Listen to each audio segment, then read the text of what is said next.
বুঝ, তিন ব্যক্তির জন্য জান্নাত হারাম। এক ব্যক্তি হলো মদখোর, নেশাখোর, গাঞ্জাখোর। এ গাঞ্জা নেশা তওবা করে না ছাড়া পর্যন্ত জীবনে কোনোদিন জান্নাত পাবে না। মরার পরে আল্লাহ তারে জান্নাত দিবে না তওবা করে যদি সে নেশা না ছাড়ি। দুই নাম্বার হলো ওয়ালাক, মা বাবারে যে সন্তান কষ্ট দেয়, মার সাথে চোখ লাঙ্গায় কথা কয়, বাবার সাথে চোখ লাল করে কথা কয়, বাবার কলিজায় ব্যথা লাগে, বাবা কষ্ট পায় কিন্তু জবাব দেয় না। কারণ আজকে বাবার শরীর দুর্বল, বাবা জবাব দেয় না। বাবা তখন কষ্ট করে বাজান রে, একদিন তুমি ছোট্ট ছিলা, কত আবদার তুমি আমাকে করেছো, রিকশায় নিয়ে নিয়ে তোমাকে বাজারে বাজারে ঘুরছি, শহরে শহরে ঘুরছি, কত আবদার তুমি আমাকে করেছ, কোনদিন বাবা রাগ করি নাই, তোমাকে ধমক দেই নাই, রিকশা থেকে ফালায়া দেই নাই, তোমাকে আদর করে করে বুঝায় অন্যদিকে মন ঘুরায় দিছি।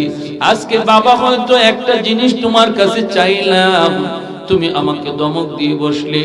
শীতের দিনে কমলা নিয়া বউ বাচ্চা নিয়া খাও, কমলার গ্রানটা বাবার নাকে যায় লাগে, মার নাকে যায় লাগে, অথচ মারে কমলাটা দিলা না। বুড়া মা চোখ থেকে পানিটা ফলায় কই, মালিক জীবনে কোনোদিন নিজে আগে কমলা খাই নাই, আমার সন্তান যখন ছোট্ট ছিল তার আব্বা যখন কমলা নিয়ে আসতেন, কমলাটা সুলাইয়া সুলাইয়া আমি আমার সন্তানের মুখে আগে দিতাম। আজকে আমার সন্তান বিবি বাচ্চা নিয়ে বউ বাচ্চা নিয়ে কমলা খায়, আমি মারে একটা কমলা দিল না, কমলার গ্রানটা আমার নাকে যায় লাগলো। যদি এক ফোঁটা চোখের পানি মাটিতে পইরা যায় রে যুবক, তোমার জিন্দেগি বরবাদ, আখিরাত বরবাদ। আল্লাহর আদালতের ফাইলে গিয়ে তোমার বিরুদ্ধে মামলা জমা হয়ে যাবে। এ যুবক, এজন্য মারে বাবারে কান্দায় তুমি রাতে ঘুমায়ো না। মায়ার নবী কই, মান আসবাহা মুতিয়ান লিল্লাহি ফি ওয়ালিদাইহি আসবাহা লাহু বাবান মাফতুহান মিনাল জান্নাহ। রাতের বেলা কোন সন্তান যদি মারে বাবারে খুশ কইরা ঘুমায়, একটু খুশ কইরা ঘুমায়, মারে একটু আনন্দ দেয়, বাবার একটু খুশি করে ঘুমায়, সকাল হওয়া মাত্রই আল্লাহ তার জন্য জান্নাতের দুইটা দরজা খুলে দেয়। ওমান আসবাহা আসিয়ান লিল্লাহি ফি ওয়ালিদাইহি আসবাহা লাহু বাবান মাফতুহান মিনান নার। আর যদি কোন সন্তান মারে বাবারে কষ্ট দিয়ে রাতে ঘুমায়, দিনে এমন কথা কইছি বাবার কলিজায় লাগছে, মারে এমন কথা কইছে মার কলিজায় যায় লাগছে, রাতের বেলা মা ঘুমায় না, শুধু বালিশের মধ্যে মাথা রেখে চোখের পানি ধরায় কান্দে, বাবা এদিক সেদিক শুধু ছটফট করে, মা বাবারে সান্ত্বনা দেয়, বাবা মারে সান্ত্বনা দেয়। আমরা বুড়া হয়ে গেছি, আর এখন কি করব, কয়দিনই বা দুনিয়ার বাঁচবো, রাখো আর মনে কষ্ট নিও না।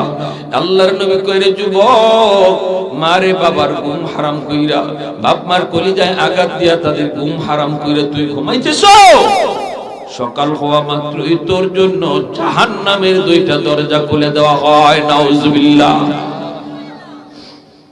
এজন্য রে যুবক, মনে রাখো বাপ মা কোনোদিন তোমার ক্ষতি চায় না, খারাপ চায় না। যদি কই ওর সাথে চইলো না, এর সাথে যাও না, কারণ তোমার বাবা জানে, তোমার মা জানে, ওর সাথে চললে তুমিও খারাপ হয়ে যাইবা।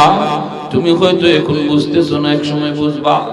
বাইরে বন্ধুরা জন্য বলতেছি না, যুবক যৌবনে যদি তুমি এইভাবে মানুষ চিন্না সময় পার করো, খারাপ লোকের সঙ্গ ত্যাগ করে ভালো ছেলেদের সাথে সময় দাও, আর আজান হলে মসজিদে যাও, মাসে মাসে তুমি 3 দিনের জন্য তাবলীগের সময় দাও, তাহলে আল্লাহ পাক রব্বুল আলামিন তোমার উপরে তো খুশি হয়, তোমার কম আমলে আল্লাহ খুশি হইয়া ওলির খাতায় নাম উঠায় দেয়।